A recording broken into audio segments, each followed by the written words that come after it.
Singer Mangli case ఊహించినటువంటి మలుపు తిరిగింది. ఇప్పుడు ఆమె తమ్ముడు శివ చౌహాన్ అకౌంట్స్లో ఎక్కడెక్కడి నుంచి ఎంత అమౌంట్ వచ్చింది అనే దాని మీద కాన్సన్ట్రేషన్ చేయడంతో పాటు అతని అకౌంట్లను సైబరాబాద్ పోలీసులు సీజ్ చేసేశారు. దీంతో ఏసీబీ, సిఐడి ఇప్పుడు కాన్సన్ట్రేషన్ చేశాయి.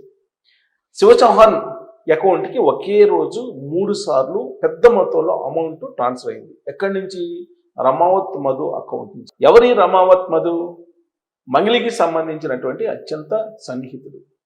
ఆ మధు ఎవరో తెలియదు అని చెప్పి మంగ్లీ చెప్పింది. కానీ ఆ తర్వాత మధుకి తన ఇల్లు అమ్మానని చెప్పి ఒకసారి, ఆ సందర్భంగా ఒకసారి కలిశానని మరొకసారి, ఇలా రకరకాలుగా చెప్తూ వచ్చింది మంగ్లీ.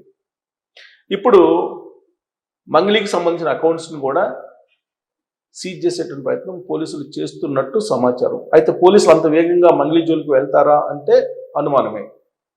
వాస్తవంగా రమావత్ మధు అకౌంట్ నుంచి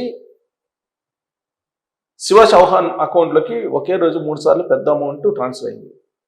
మరి ఆ శివ చౌహాన్ అకౌంట్ నుంచి ఆ మొత్తం ఎక్కడికి వెళ్ళింది అనే దాని దగ్గరే అసలు పాయింట్ చోటు చేసుకుంది. ఆ పాయింట్ దగ్గర కనుక బ్రేక్ చేయగలిగితే అటు ఏసీబీ కానీ ఇటు సిఐడి పోలీసులు కానీ మంగ్లీ ఈ కేసులో ప్రత్యక్షంగా ఉన్నారా పరోక్షంగా ఉన్నారా అనేది స్పష్టం అయ్యేటువంటి అవకాశం ఉంది. మొదటి నుంచి మంగ్లీ ఏం చెప్తుంది? తాను కూడా ఒక బాధితురాలనే, బాధితుల పక్షాన్ని నిలుస్తాను, ఆయన లెక్కేస్తున్నటువంటి అమౌంట్ ఏదైతే ఉందో అది నాది కాదు, ఆ లెక్కేస్తున్నటువంటి తమ్ముడు నా తమ్ముడు కాదు, ఇలా రకరకాలుగా మంగ్లీ చెప్పుకుంటూ కుప్పిగంతులు వేస్తూ వచ్చింది. పోలీసుల్ని, ఉన్నతాధికారులను కలుస్తూ బాధితుల్ని ఒక రకంగా పరోక్షంగా భయపెట్టేటువంటి ప్రయత్నం చేసింది అనేటువంటి ఆరోపణలు కూడా ఇప్పుడు మంగ్లీ మీద వస్తున్నాయి.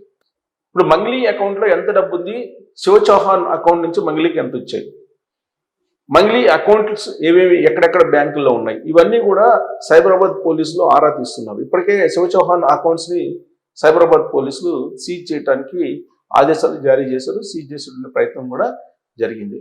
అయితే ఈ అమౌంట్ తోటి ఎక్కడెక్కడ ఆస్తులు కొన్నారు, ఎక్కడెక్కడ వీళ్ళు స్థిరాస్తులు ఉన్నాయి, ఎక్కడ గోల్డ్ కొన్నారు,